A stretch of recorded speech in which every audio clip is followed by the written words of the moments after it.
तो सबसे पहले मैं आपको स्टार्ट से लेकर के वो पूरा वीज़ा प्रोसेस का भी बताऊंगा कि कितना लगभग खर्चा आएगा और फिर आपके पास में कितने फ़ंड होने चाहिए, किस किस तरह के खर्चे होते हैं, वो सारी चीज़ें मैं डिटेल में बताऊंगा। तो वीडियो को स्किप मत करिएगा और अंत तक देखिएगा, काफ़ी इन्फॉर्मेटिव वीडियो ये होने वाला है। नमस्कार बंधुओं, मैं हूँ आपका मित्र शक्ति पांडे, सिडनी ऑस्ट्रेलिया से। स्वागत करता हूँ एक बार फिर से अपने यूट्यूब चैनल पर। तो देखिए, आज हम आप लोगों को लेकर के चल रहे हैं। यहाँ चेरी ब्लॉसम का होता है फेस्टिवल, जो कि कल से स्टार्ट हुआ है और 10 दिन का होता है।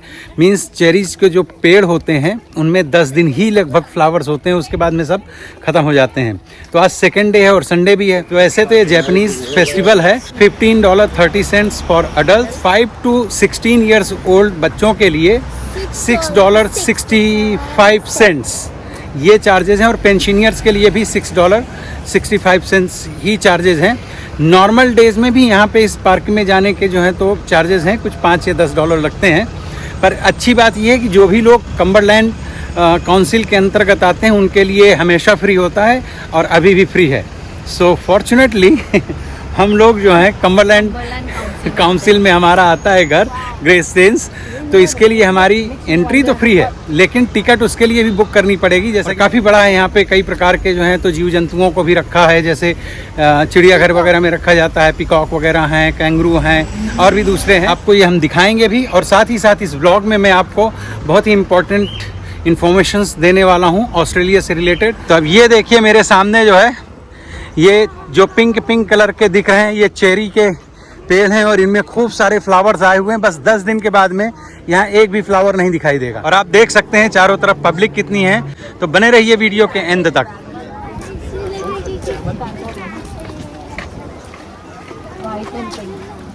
ये देखें, ये इधर सामने स्टॉल्स वगैरह लगे हैं खाने पीने के और दूसरी चीज़ों के भी। देखिए कितना सुंदर लग रहा है। और ये है देखिए जापानीज़ कल्चर का एंट्री गेट, अंदर के अंदर है ये।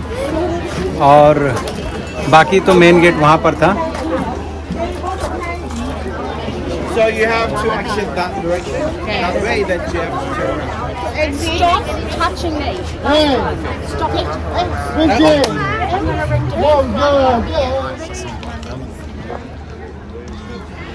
ये इधर सामने की तरफ में है एंट्री। देखिए एक पेड़ यहाँ पर भी है, कितने अच्छे लग रहे हैं पिंक फ्लावर। देखिए मित्रों, अच्छी खासी लाइन है, खूब सारी पब्लिक आई हुई है।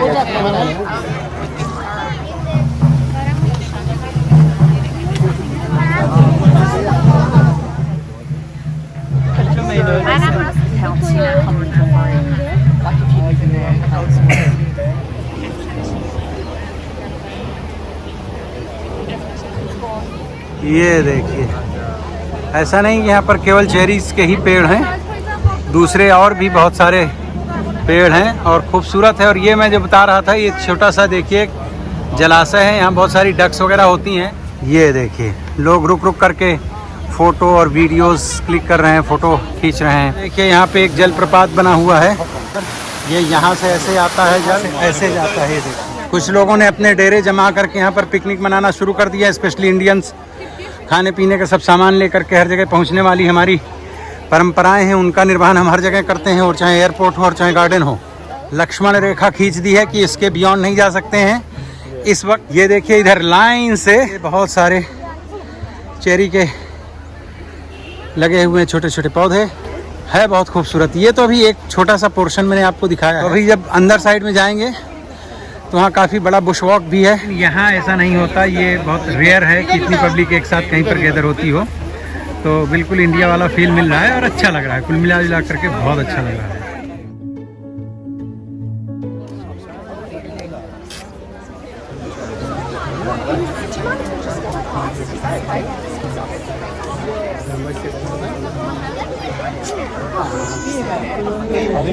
देखिए पब्लिक बहुत, भाई इस जगह तो एकदम चलना मुश्किल हो रहा है। हाँ ये देखिए,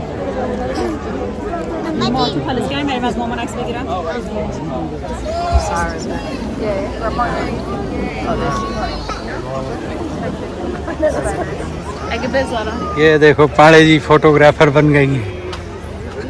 अंशिका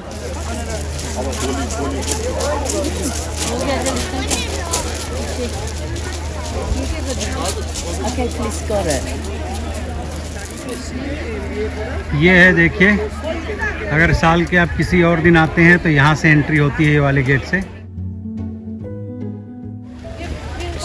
ये देखिए बना हुआ है छोटा सा प्यारा सा ब्रिज, अच्छा लगता है। ये खूबसूरत सा सरोवर है और यहाँ पर आप जब कम पब्लिक आती है और तब आइए तो आपको चेरी ब्लॉसम तो नहीं दिखाई देगा, लेकिन अच्छा बहुत लगता है। चारों तरफ पब्लिक है।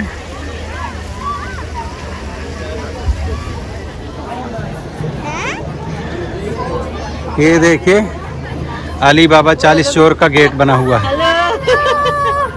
ये देखिए बड़ा सुंदर लगता है ये गेट, और गेट के अंदर से जब आप घुसेंगे तो छोटा सा ट्रैक है। ये दोनों ही साइड जो हैं चेरीज हैं।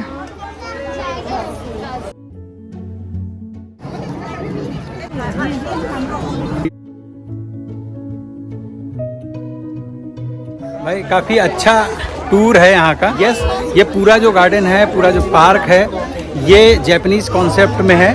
तो यहाँ के जो आप गेट वगैरह देखेंगे या चारों तरफ का जो इसका सजावट है, एम्बियंस कह लें, व्हाटएवर, वो सब जापानीज़ टच की है। बट कुछ भी हो, सुंदर बहुत लगता है। और तो अब ये देखिए मित्रों, ये पीछे जो है ये यहाँ पे है परफॉर्मेंस वगैरह के लिए एक छोटा सा स्टेज बना हुआ है, और ये इधर सारे लगे हुए हैं फूड स्टॉल्स। तो यहाँ पर अगर आपको खाना पीना है तो ये घूमने टहलने के बाद में आप जब चेरीज वगैरह देख करके आ जाते हैं, फ्लावर्स, चेरीज ब्लॉसम, तो उसके बाद में यहाँ ये ऐसा लग रहा है। वेरी ब्यूटीफुल, बहुत ही वंडरफुल है। Too many people and it's really enjoyable, it's really fun. हाँ, 1 मिनट आ रहे हैं ना, साथ में चलेंगे। ये देखिए लोगों ने यहाँ फूड स्टॉल से खाना लिया है अपना अपना, जो भी जिसको चाहिए।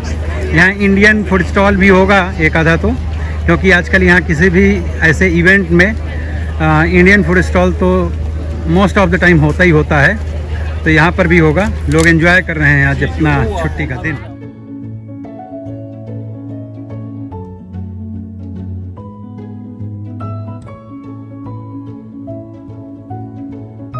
ये देखिए तो यहाँ पर आकर के ये मेला हो जाता है ख़त्म। और यहाँ पर देखिए एटीएम भी लगा हुआ है, 2 मशीनें लगी हुई हैं एटीएम की, कि अगर आपके पास में पैसे, लाइक कुछ दुकानें होती हैं जो कैश में ही यहाँ पर बेच रहे होते हैं सामान, तो आप यहाँ से कैश विड्रॉ कर सकते हैं और इस पूरे इवेंट को, फेयर को, मेला को, जो भी कह लें, एंजॉय कर सकते हैं। तो मित्रों एक बात और बता दूं कि अगर आप कार से आते हैं तो पार्किंग की कोई बात नहीं है। यहाँ पर आसपास आपको पार्किंग मिल जाएगी, वैसे इनका खुद का भी पार्किंग एरिया है।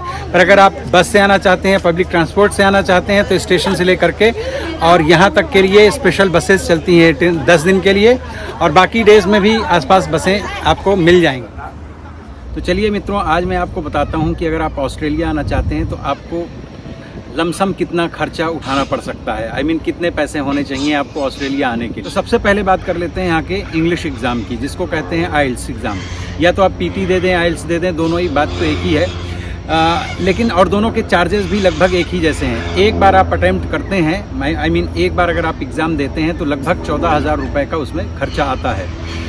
और ज़रूरी नहीं है कि आपका फर्स्ट टाइम में ही आपकी रिक्वायरमेंट के बैंड्स आपको मिल जाएंगे। जो आप कैसा कोर्स कर रहे हैं उसके हिसाब से आपको बैंड्स अचीव करने होते हैं। तो अगर आपने एक बार में एग्ज़ाम दे करके अचीव कर लिया तो आपको लगभग 14,000 रुपये का खर्चा आएगा एग्ज़ाम का। पर इसमें घबराने की बात नहीं है। कई बार ऐसा होता है कि लोगों का एक अटैम्प्ट में नहीं होता है, तो 2 या 3 या 4 कुछ लोग हैं जिनको मैं जानता हूँ 4-5 या 10-10 बार भी देते हैं। अब इसमें यह है कि आपके पास में 2 सिचुएशंस होती हैं कि अगर आप कैपेबल हैं और आप डायरेक्ट एग्ज़ाम में जा कर के बैठ सकते हैं तो थोड़ी बहुत आप प्रिपरेशन कर लें और डायरेक्ट जा कर के आप एग्ज़ाम दे दें। और अगर आपको लगता है कि आप कॉन्फिडेंस नहीं है आप में, तो फिर उसके लिए आपको कहीं ना कहीं से कोचिंग वगैरह करनी चाहिए। अब कोचिंग के लिए देखिए, ये भी निश्चित नहीं कहा जा सकता है कि किस शहर से आप कहाँ से बिलोंग करते हैं और कितना खर्चा आएगा। बट लमसम 15 से 20 हज़ार अगर ठीक ठाक की कोचिंग में जा करके आप आइल्स की प्रिपरेशन करते हैं तो इतना खर्चा आ जाएगा। लेकिन मैं आपको ये एडवाइस करूँगा कि आजकल देखिए यूट्यूब पर बहुत सारे ट्यूटोरियल्स हैं जहाँ से आप अपनी इंग्लिश को अच्छे से प्रिपेयर कर सकते हैं। बस आपको थोड़ी सी मेहनत करनी पड़ेगी। तो अगर आप YouTube के बजाय आप कहीं कोचिंग में जा कर के ही लर्न करते हैं तो ऑल टुगेदर अगर आप एक बार में या 2 बार में क्लियर कर लेते हैं आइल्स, तो लगभग आप समझिए कि 35 से 50 हज़ार के बीच में आपका खर्चा आ सकता है। जब एक बार आपका आइल्स क्लियर हो गया तो इसके बाद में एक बहुत ही इम्पॉर्टेंट रोल आता है यहाँ पर एजेंट का, कि आप खुद डायरेक्ट अप्लाई कर रहे हैं वीज़ा या एजेंट को इन्वॉल्व कर रहे हैं। मेरी एडवाइस पर्सनली ये है, क्योंकि मैंने और भी कई लोगों के केसेस देखे हैं कि बहुत सारी चीज़ें होती हैं, आपको पता चलता है, पढ़ लिख करके आप सीख जाते हैं बहुत सारी वेबसाइट और ये वो देख करके और ट्यूटोरियल्स भी देख करके, लेकिन हमेशा जब कभी आपको वीज़ा अप्लाई करना है तो चांस नहीं लेना चाहिए, आपको एजेंट को इन्वॉल्व करना चाहिए। अब किस एजेंट को इन्वॉल्व करें ये एक अलग बात होती है, उसमें भी आंख बंद करके किसी भी एजेंट के ऊपर भरोसा नहीं कर सकते हैं। आप थोड़ा सा सर्च करें और थोड़ा दोस्तों से पता कर लें, जो थोड़ा सा रिलायबल कोई एजेंट है तो उसी एजेंट के माध्यम से आप अपना वीज़ा प्रोसेस करें। लेकिन मैं ये कहूँगा कि एजेंट को इन्वॉल्व करना चाहिए। अगर आप स्टूडेंट वीज़ा के लिए अप्लाई कर रहे हैं तो एजेंट लगभग जो है तो 15 से 25 हज़ार के बीच में कुछ भी चार्ज कर सकते हैं। वैसे स्टूडेंट वीज़ा में क्या होता है कि अक्सर जो एजेंट्स हैं उनको यूनिवर्सिटी से कमीशन मिलता है, तो कई बार आपको ऐसे एजेंट्स भी मिल सकते हैं जो वो अपना कमीशन आपसे ना ले करके और यूनिवर्सिटी से ले लेते हैं। लेकिन आप ये समझ लीजिए कि अगर आपको जेब से देना भी पड़ता है तो वो 15 से 25 हज़ार के बीच में कुछ भी लमसम हो सकता है। अब इससे ज़्यादा अगर कोई मांग रहा है तो आप देख लीजिए कि किन परिस्थितियों में आपसे ज़्यादा कोई चार्ज कर रहा है। इसके बाद में आता है यूनिवर्सिटी से ऑफ़र लेटर। अब ये भी ज़्यादातर यूनिवर्सिटीज़ जो ऑफ़र लेटर देती हैं आपको स्टूडेंट्स को वो फ्री ही होता है, बट कुछ एक एक्सेप्शनल यूनिवर्सिटीज़ हैं जो आपसे थोड़ा बहुत पैसा चार्ज कर सकती हैं, अपना प्रोसेस फीस एक तरह से, तो वो आपको 5 से 8 हज़ार के बीच में होगा। वो बहुत बड़ा खर्चा नहीं होता, लेकिन वो देख लीजिए कई बार अक्सर जो है तो यूनिवर्सिटीज़ इसके लिए चार्ज नहीं करती। इसके बाद जो रोल आता है वो सबसे बड़ा खर्चे का आता है, जहाँ पे सबसे ज़्यादा आपको रियलाइज़ होता है कि यार हाँ बहुत खर्चा हो रहा है, और वो है किसी भी यूनिवर्सिटी में आप एडमिशन ले रहे हैं वो फ़ीस। तो लगभग एक सेमेस्टर की जो फ़ीस है वो 6 लाख रुपए से लेकर के और 9 लाख रुपए के बीच में हो सकती है। यूनिवर्सिटीज़ हैं, कुछ सस्ती हैं, कुछ महंगी हैं, तो अब जिस तरह की यूनिवर्सिटी में आप एडमिशन के लिए ट्राई कर रहे हैं उसी हिसाब से आपको फ़ीस भरनी पड़ेगी। तो 6 लाख से लेकर के और 9 लाख रुपए के बीच में एक सेमेस्टर की आपकी ये फ़ीस हो सकती है। तो ये भी आपको अपना देखना होगा कि आप कहाँ पे अप्लाई कर रहे हैं और कितनी फ़ीस है। बट ये आप समझ करके चलिए कि 9 लाख मान करके चलिए कि आपकी यूनिवर्सिटी फ़ीस होगी एक सेमेस्टर की। फिर दूसरे सेमेस्टर की तो यहाँ आने के बाद आप चाहे यहाँ से कमा करके और चाहे घर से अपने मंगा करके, जैसे भी हो, या आपने लोन ले रखा है, उस बारे में भी बात करूँगा, वो आपको बाद में पे करनी होती है। और अब इसके बाद में आपका खर्चा आता है मेडिकल इंश्योरेंस का। देखिए, मेडिकल इंश्योरेंस ये भी अनअवॉइडेबल एक्सपेंस है, वो आपको 100% करवाना पड़ता है। और इंश्योरेंस वो भी 1 या 2 महीने का नहीं, पूरे 2 साल का आपको इंश्योरेंस का पेमेंट करना पड़ता है। अब अगर एजेंट ने आपको इंश्योरेंस ऑफ़र किया तो हो सकता है वो आपको कुछ महंगा पड़े, और ज़्यादातर केसेस में एजेंट जो ऑफ़र करते हैं वो महंगा ही पड़ता है। तो इसके लिए आप यहाँ की दूसरी कंपनीज़ को ट्राई कीजिए, क्योंकि कई कंपनियाँ हैं जो आपको मेडिकल इंश्योरेंस प्रोवाइड करती हैं ऑस्ट्रेलिया में।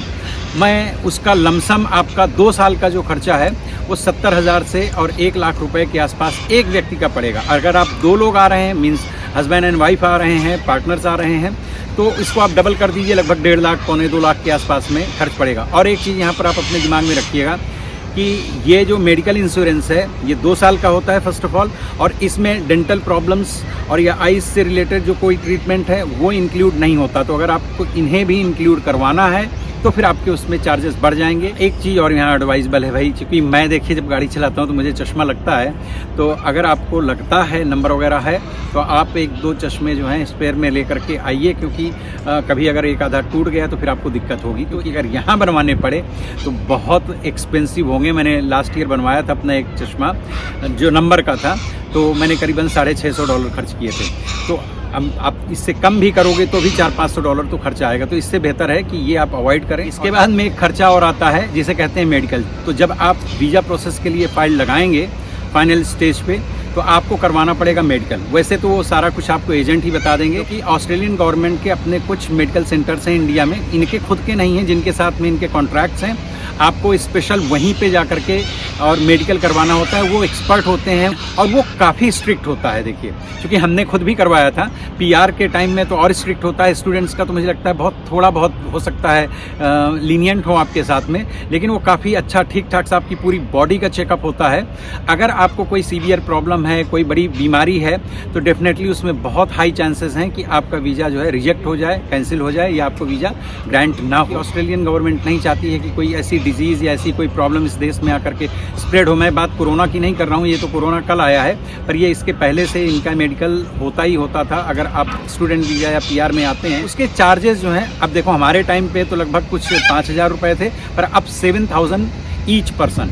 अगर आप 2 लोग आ रहे हैं तो 14-15 हज़ार आपका 2 लोगों का जो है मेडिकल का फ्री खर्च होगा। तो मेडिकल करवाने जाने से पहले आप अपने को थोड़ा सा फिट रखिए, अपना मेडिकल करवाना ही पड़ेगा, बगैर मेडिकल रिपोर्ट के आपका प्रोसेस आगे नहीं बढ़ सकता। अब इसके बाद में आता है वीज़ा फीस।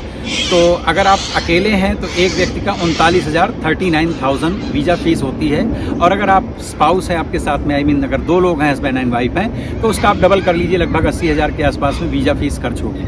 अब वीज़ा फ़ीस देते समय आप एक बात का ध्यान रखिएगा कि अगर इन केस, ईश्वर ना करे कि ऐसा हो, पर इन केस अगर आपका वीज़ा नहीं आगे लगता है, वीज़ा ग्रांट नहीं होता है, आपको वीज़ा नहीं प्राप्त होता है, तो ये जो भी 39,000 ईच पर्सन है, ये पैसा आपको वापस नहीं मिलेगा। ये नॉन रिफंडेबल होता है, ये पैसा वापस नहीं मिलता। तो वीज़ा की फ़ीस जो जाती है वो चली जाती है। अगर आपको वीज़ा मिल गया तो फिर आप लकी हैं, नहीं मिला तो फिर भगवान मालिक। अब जब आपने पूरी तरह से फ़ाइल अपनी लगा दी और वीज़ा मान लीजिए ग्रांट होकर के आ भी गया, तो उसके बाद में वैसे तो जब आप पूरी तरह से कंप्लीट फाइल लगाते हैं तो 49 डेज़ में वीज़ा आ जाता है स्टूडेंट्स का। स्पेशली मैं स्टूडेंट्स की बात कर रहा हूँ कि 49 डेज़ में आपका वीज़ा आ जाएगा।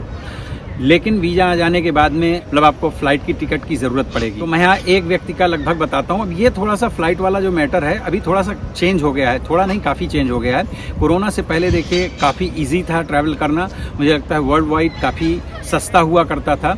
कोरोना के बाद में अभी फ़्लाइट्स के जो रेट्स हैं वो काफ़ी ज़्यादा हो गए हैं। मैं खुद देखिए इतने सालों से, इतने बार मैंने इंडिया ट्रैवल किया है, सिडनी से हम 1,000, 1,100, 1,200 डॉलर रिटर्न टिकट में चले जाया करते थे। एक टाइम हुआ करता था कोरोना से पहले, लेकिन कोरोना के बाद में टिकट्स काफ़ी एक्सपेंसिव हो गई हैं। कई एयरलाइंस तो बंद भी हो गई हैं, डोमेस्टिक एंड इंटरनेशनल। लेकिन अभी भी जो फ़्लाइट्स चल रही हैं तो खैर काफ़ी फुल फ्लेज चल रही हैं, बट आपको किराया काफ़ी ज़्यादा देना पड़ सकता है। तो अगर आपके पास में टाइम है, वीज़ा आप देखिए क्या है कि फ़्लाइट की टिकट आप पहले से लेकर के रख ही नहीं सकते हैं जब तक वीज़ा नहीं ग्रांट होता, नहीं तो वो पैसा भी आपका फालतू में जाएगा। तो एक बार जब वीज़ा आ जाता है तो इमीडिएट आपको सबसे पहले प्लान करना चाहिए कि आप फ़्लाइट की टिकट खरीदें। तो फ़्लाइट की टिकट जो है अब 55,000 से लेकर के और 1 लाख तक की आपकी इंडिविजुअल, अगर आप 2 लोग हैं तो आप वही समझ सकते हैं 1 लाख से लेकर के और 2 लाख के बीच में कुछ हो सकती है। लेकिन अब फ़्लाइट्स की टिकट्स काफ़ी एक्सपेंसिव हैं। तो अब हाँ, अगर आपके पास में वीज़ा आने के बाद में और यहाँ आने के बीच में थोड़ा टाइम ज़्यादा है, मीन्स 2 महीने, 3 महीने या 4-5 महीने का टाइम है, तो आप वेट मत करिएगा। जितना अर्ली आप फ़्लाइट का टिकट ले लेंगे उतना आपको सस्ता पड़ेगा। मान लीजिए आपका यहाँ का कोर्स शुरू होने में और वीज़ा आने के बीच में ज़्यादा गैप नहीं है, महीने 15 दिन का ही है, तो ऑफ कोर्स फिर आपको थोड़ा सा ज़्यादा महंगी टिकट मिलेगी। तो इन सब चीज़ों को भी आप प्रैक्टिकली प्रिपेयर्ड करके रखिएगा। जब आपका वीज़ा आ गया और आपने फ़्लाइट की टिकट भी खरीद ली, तो अब फिर एक चीज़ होती है कि चलिए थोड़ी बहुत शॉपिंग कर लेते हैं। अब यहाँ शॉपिंग के बारे में मैं आपको 1-2 चीज़ें एडवाइस करना चाहूँगा। देखिए, अगर आप तो पैसे वाले घर से हैं, जहाँ आपको पैसे की कोई परवाह ही नहीं है, कोई प्रॉब्लम ही नहीं है, तो मुझे लगता है आपके लिए इस वीडियो में ज़्यादा कुछ मिलेगा नहीं, क्योंकि ये वाला जो कम से कम शॉपिंग वाला पोर्शन है, इसमें मैं उन लोगों के लिए बात कर रहा हूँ जो लोग पैसों से बहुत ज़्यादा फ्री हैंड नहीं हैं, जिनको मैनेज करना है हर चीज़ को। तो मैं कहूँगा कि शॉपिंग बहुत इंपॉर्टेंट चीज़ों की ही करें। पहली चीज़ तो अगर आप ऑस्ट्रेलिया में सिडनी या मेलबर्न जैसे बड़े शहर आ रहे हैं तो यहाँ आपको सब चीज़ें मिलती हैं। आप इंडिया की भी हर चीज़ लगभग ज़रूरत की हर चीज़ मिल जाती है, तो वहाँ से बहुत ज़्यादा कैरी करने की ज़रूरत नहीं है। इंपॉर्टेंट चीज़ें हैं, लेकिन मैं कहूँगा कि आपको कपड़े लत्ते वगैरह से लेकर के या बर्तन वगैरह से लेकर के, वैसे तो मिल यहाँ पर सब कुछ जाता है, पर जैसे आपका कुकर हुआ या 1-2 ऐसे बर्तन हैं जो बड़े इंपॉर्टेंट हैं, वो आप वहाँ से ज़रूर ले लीजिए। बाकी मुझे लगता है इसमें आप पैसे ज़्यादा वेस्ट ना करें। और दूसरी चीज़, कपड़ों में तो एकदम ज़्यादा पैसे वेस्ट नहीं करने चाहिए, क्योंकि यहाँ आप आएँगे, जब आपको कोई नौकरी वगैरह अगर मिल जाती है तो जिस भी नौकरी में जाते हैं तो अपनी वहाँ की ड्रेस होती है, यूनिफॉर्म होती है, वही ज़्यादातर आपको पहनना होता है। बहुत हार्डली टाइम मिलता है जिसमें आप अपने जो बहुत सारे कपड़े खरीदने में पैसे खर्च करके आते हैं वो पहन करके यहाँ पे चारों तरफ घूम सकें। और जब आप वो पहन के घूमने लायक आपका समय हो जाएगा, तब आप डेफिनेटली इस लायक होंगे कि यहाँ पे भी खरीद सकते हैं। तो शुरुआती दौर पे जितना हो सके कॉस्ट कटिंग करके बड़ी इंपॉर्टेंट चीज़ें ही खरीदें। ये ना समझें कि आप जंगल में जा रहे हैं जहाँ कुछ नहीं मिल सकता। यहाँ आने के बाद में भी अगर आपको लगता है कि आपके पास में बजट कम है और आपको कोई चीज़ खरीदनी है तो देखिए कहते हैं ना कि जैसी परिस्थितियाँ होती हैं इंसान को वैसा फिर कंप्रोमाइज़ करना पड़ता है। तो अगर आपको घरेलू या वैसी कुछ चीज़ें खरीदनी है तो यहाँ पर लायंस क्लब है जहाँ सेकंड हैंड चीज़ें मिलती हैं, काफ़ी सस्ती चीज़ें मिल जाती हैं। आपको $50 वाली चीज़ को $5 में मिल जाए। या फिर यहाँ पर सैटरडेज़ को काफ़ी गोरे लोग जो हैं तो अपने ही घर के सामने गैराज सेल लगाते हैं, काफ़ी बार चीज़ें वहाँ पे भी मिल जाती हैं, बहुत सस्ती आपको मिल जाती हैं। और आजकल देखिए फेसबुक का मार्केट प्लेस है, तो मार्केट प्लेस में भी आपको बहुत सारी चीज़ें काफ़ी सस्ती मिल जाती हैं। तो शॉपिंग में ज़्यादा पैसा ना खर्च करें, जितना हो सके ज़रूरत की चीज़ें खरीदें। मुझे तो लगता है 25-30 हज़ार में अगर आपका काम चल जाए तो ठीक है, नहीं तो 25 हज़ार से लेकर के और 1 लाख के बीच में अपनी शॉपिंग को क्लोज़ कर लें। इससे ज़्यादा खर्च ना करें। पैसे हैं तो फिर आप कुछ भी करें, कोई फ़र्क नहीं। जब आपके पास में वीज़ा हो जाता है और टिकट हो जाती है और आप बिल्कुल तैयार हैं यहाँ आने के लिए, तो आपका इस देश में आने के बाद में सबसे अच्छा मित्र कौन होगा? अगर आपके माता पिता या भाई बहन में से कोई यहाँ पर नहीं है तो सबसे पहला और सबसे अनिवार्य मित्र है आपका कि आपकी जेब में जितना पैसा है, तो आप कितने पैसे ले करके यहाँ पर आएँ। तो देखिए जितना ज़्यादा हो सके उतना फोर्स लेकर के आना चाहिए, सेफर साइड, लेकिन कम से कम कितना पैसा लेकर के आएँ। तो इंडियन रुपीज़ में मैं कहूँगा आपके पास कम से कम 1 लाख रुपया, और 1 लाख से कम 2 लाख के बीच में तो होना चाहिए। मीन्स $2,000 से लेकर के और $4 या $5,000 तक अगर आप अपने पास लाते हैं तो काफ़ी बेहतर होगा और काफ़ी स्ट्रेस फ्री हो जाएंगे आप। क्योंकि देखिए आजकल एक तो इमीडिएट आते ही जॉब्स नहीं मिल रही हैं, तो आपके पास में कम से कम 2-3 महीने का खर्चा होना चाहिए। क्योंकि आप जब यहाँ आएंगे तो सबसे पहले ग्रोसरी लेंगे, रेंट देंगे, आसपास आने जाने में, या कॉलेज जाना है या कहीं जॉब ढूंढने जाना है, तो आप ट्रैवल करेंगे। तो इन सब चीज़ों में 1 लाख से लेकर के और 2 लाख रुपए तक आपके पास में कम से कम होने चाहिए। और अगर आप हस्बैंड एंड वाइफ आ रहे हैं तो थोड़े बहुत पैसे और इसमें इंक्लूड कर लें, मैक्सिमम जितना हो सके। देखिए हम 2009 में आए थे, आज से लगभग 14 साल पहले हम आए थे, और हम उस टाइम पे अच्छी खासी रकम लेकर के आए थे। क्योंकि रिसेशन चल रहा था, तो हमने पूरा इंतज़ाम पहले किया था कि अगर हमको 6 महीने तक भी जॉब नहीं मिली तो हमको वापस नहीं आना पड़ेगा। क्योंकि अगर एक बार वापस आए तो पूरी कमर टूट जाएगी, इतना आने जाने का ये सारा जो खर्चा होगा वो सब वेस्ट हो जाएगा। तो यहाँ पे भी आते टाइम, क्योंकि आजकल इमीडिएट जॉब नहीं मिल रही है, पैसा आके खर्च नहीं कर देना है आपको। सेफर साइड आप रखिए, आप इमरजेंसी के लिए रखिए कि अगर इनकेस आपको जॉब नहीं मिल जाती है कहीं इमीडिएट या जल्दी से, तो आप किसी तरह से सरवाइव कर सकें। और शुरुआत में आकर के एक पैसे, वैसे भी देखिए जब आप आएंगे $1 खर्च करेंगे तो आपको लगेगा यार 55 रुपया हो गया, 55 रुपया। पानी भी खरीदेंगे आप तो आपको लगेगा यार ये $3 की, मतलब 150 पौने 200 की बॉटल पानी की हम क्यों पी रहे हैं। ये सब कुछ सबके साथ होता है, तो आप ही के साथ नहीं होने वाला है। तो यस, आप वहाँ से जितना मैनेज हो करके लेके आ सकते हैं ले आइए। क्योंकि एक बार यहाँ आ गए और अगर आपके पास पैसे घट गए और इनकेस आपको वापस जाना पड़ा या कुछ ऐसी ट्रबल हुई तो फिर आप ज़रा मुश्किल में पड़ जाएंगे। एक चीज़ और, सिडनी मेलबर्न जैसे शहर में अगर आप आते हैं तो मैं नहीं कहूँगा कि इमीडिएट आते ही आपको कार खरीदने की आवश्यकता पड़ेगी, क्योंकि यहाँ पर पब्लिक ट्रांसपोर्ट काफ़ी अच्छा है। पर अगर आप किसी छोटे शहर जाते हैं, छोटे कस्बे में जाते हैं, तो आपको एक बजट, अगर पॉसिबल है, ये ज़रूरी नहीं है पर अगर पॉसिबल हो तो एक कार खरीदने का बजट रखना चाहिए, सेकेंड हैंड पुरानी कार खरीदने का। तो पुरानी कार यहाँ बंधुओं $1,500 से लेकर के आप 10,000 15,000 जितने तक की 2,000 3,000 4,000 5,000 काम चलाऊ गाड़ी आपको यहाँ पर मिल जाएगी। और एक चीज़ मैं आपको ये बता दूँ कि ऑस्ट्रेलिया में अगर आपको 1500 की भी कार मिल रही होगी, किसी भी शहर में मिल रही होगी, तो चलने की पोजीशन में होगी, चलने की स्थिति में होगी। क्योंकि अगर जो गाड़ी चलने की स्थिति में नहीं है उस गाड़ी को यहाँ पर फिर नॉर्मली बेचा नहीं जाता है। ये एक सामान्य सी बात है। लेकिन आप दिमाग में मान करके चलिए कि अगर आप छोटे शहर में जा रहे हैं तो ये आपको जॉब्स वगैरह लेने में काफ़ी हेल्पफुल होती है। इसलिए $1,500 का मीन्स लगभग 75,000 से लेकर के और 1.5 लाख रुपए के आसपास में एक अगर अलग से बजट रख सकें कार खरीदने का। सिडनी मेलबर्न में आ रहे हैं तो उतनी ज़रूरत नहीं है, दूसरे किसी शहर में तो वो आकर के यहाँ ऊबर ईट शुरू करना है या कई बार फैक्ट्रियों में, कंपनियों में कहीं पर भी जॉब लेनी है तो ये आपके लिए हेल्पफुल होती है। क्योंकि ये आपके टाइम को भी बचाती है। और छोटे शहरों में कई बार अगर आप दूर दूर फैक्ट्रियां हैं तो वहाँ पे पब्लिक ट्रांसपोर्टेशन इतना फ्रिक्वेंटली नहीं होता है, तो कार बड़ी हेल्पफुल होती है। तो ये आपका एक बजट है यहाँ पहुँचते समय का। फाइनल स्टेज आती है कि आपको, पहले तो मैंने जो आपको बताया कि उतने सारे खर्चे हैं, दूसरा है कि आपके पास में एक फ़ंड होना चाहिए और ये फ़ंड आपको गवर्नमेंट को दिखाना पड़ता है। तो ये फ़ंड होता किस लिए है कि अगर आप यहाँ आ रहे हैं, आपको जॉब नहीं मिल रही, कुछ प्रॉब्लम्स हो रही हैं, क्या है कैसा है, ऐसी परिस्थिति में गवर्नमेंट देखना चाहेगी कि आपके पास में कितना पैसा है।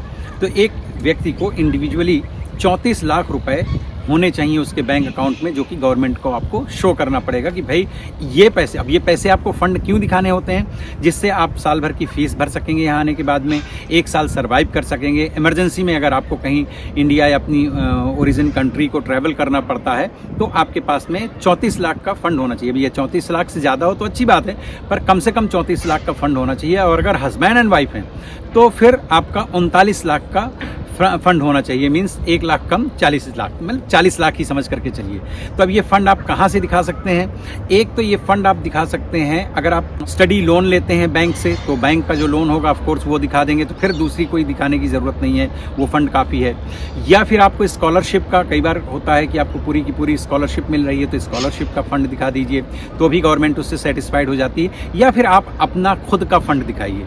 आप देखिए, अगर बैंक का दिखा रहे हैं या स्कॉलरशिप का दिखा रहे हैं तब तो वहाँ कोई प्रॉब्लम नहीं है। प्रॉब्लम कहाँ पर आती है कि कई बार जब आप अपना जुटा करके फंड दिखाते हैं कि या तो आपके पास घर में है या फिर आप इधर उधर से कैसे भी मैनेज करके जब फंड दिखा रहे होते हैं, तो उसमें वैसे तो ये मांगते हैं कि 3 महीने पुराना फंड कम से कम बैंक में होना चाहिए, लेकिन हो सके तो आप साल भर 6 महीने से आप एक साथ न करके 2, 5 लाख, 10 लाख, 8 लाख ऐसे करके जो है फंड इकट्ठा करके रखें, ताकि आपका फंड आपकी बैंक अकाउंट में थोड़ा पुराना शो हो, वो हेल्प करेगा। देखिए, ये फंड वगैरह को देख करके, अब देखिए, आपने तो फर्स्ट टाइम वीज़ा अप्लाई करना है, आपको लगता है आपने स्मार्टली कुछ इधर उधर मैनेज कर लिया, लेकिन यहाँ जो ऑफिसर बैठा है, जो डिपार्टमेंट के लोग बैठे हैं, उनके पास पूरी दुनिया से लाखों हज़ारों फाइल्स आती हैं, तो उनको फाइल खोलते ही पता चल जाता है कि कौन सी फाइल में कहाँ कुछ प्रॉब्लम्स हैं या कहाँ कुछ फेक डॉक्यूमेंट्स लगाए गए हैं। तो कोशिश इतनी करें कि फेयर रहें, और एक बार आपका वीज़ा हो जाएगा तब आप उस फंड को यूज़ कर सकते हैं। अगर आपने किसी से लेके किया है तो आप वापस भी कर सकते हैं, लेकिन जब तक वीज़ा नहीं आ जाता है तब तक थोड़ा सा आप फेयर रहें। अब यहाँ पर जो यूनिवर्सिटी की फ़ीस के बारे में मैंने आपको बताया था कि अगर आपको स्कॉलरशिप मिलती है, आपके अगर मार्क्स परसेंटेज बहुत अच्छे हैं तो वहाँ 25 से लेकर के और अबाव उसके ऊपर भी आपको स्कॉलरशिप मिल सकती है। और ऐसी स्थिति में जो आपको मैंने 6 से 9 लाख एक सेमेस्टर की फ़ीस बताई थी, वो उतने ही प्रतिशत जो है आपकी फ़ीस कम हो सकती है। मतलब अगर आपकी 9 लाख फीस है तो 8 लाख हो जाएगी, 7 लाख भी हो सकती है, 6 लाख है तो 5 लाख भी हो सकती है। तो वो हाँ आपके परसेंटेज की वजह से, लेकिन वो बहुत एक्सेप्शनल है, सबके साथ नहीं लागू होता है इसके लिए। तो ऑल टुगेदर एक व्यक्ति को अपना वीज़ा प्रोसेस करने के लिए लगभग 14 से 15-16 लाख रुपए खर्च होंगे, और हस्बैंड एंड वाइफ को 17-18 लाख से लेकर के और 20 लाख के आसपास में वीज़ा प्रोसेस का खर्च होगा। और जो फंड दिखाना है ये अलग है, देखिए दोनों को मर्ज मत कीजिएगा, मिक्स मत करिएगा।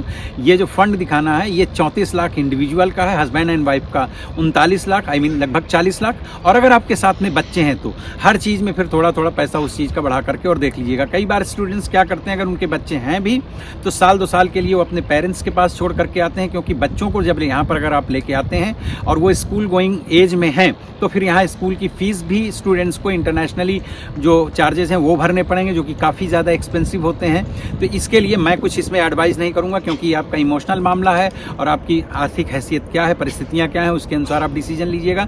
लेकिन हाँ, अगर बच्चे आते हैं तो उनकी स्कूल की फ़ीस वगैरह फिर काफ़ी हो जाएगी, और अगर आपको चाइल्ड केयर और डे केयर भेजना है तो भी बहुत एक्सपेंसिव पड़ेगा। और प्लस फिर आप 2 लोगों में से किसी एक को अपने बच्चे को भी टेक केयर करना पड़ेगा। तो इन सब चीज़ों को आप देखते हुए ही अपना डिसीजन लीजिएगा। मित्रों, अगर वीडियो ये अच्छा लगा हो तो चैनल को सब्सक्राइब कीजिएगा और लाइक कर लीजिएगा, और दोस्तों के साथ में शेयर कीजिएगा। चैनल को अगर अभी तक आपने सब्सक्राइब नहीं किया तो प्लीज़ सब्सक्राइब कर लीजिएगा चैनल को, और अपना ध्यान रखिए। मिलता हूँ फिर किसी दूसरे वीडियो में। Take care, bye bye.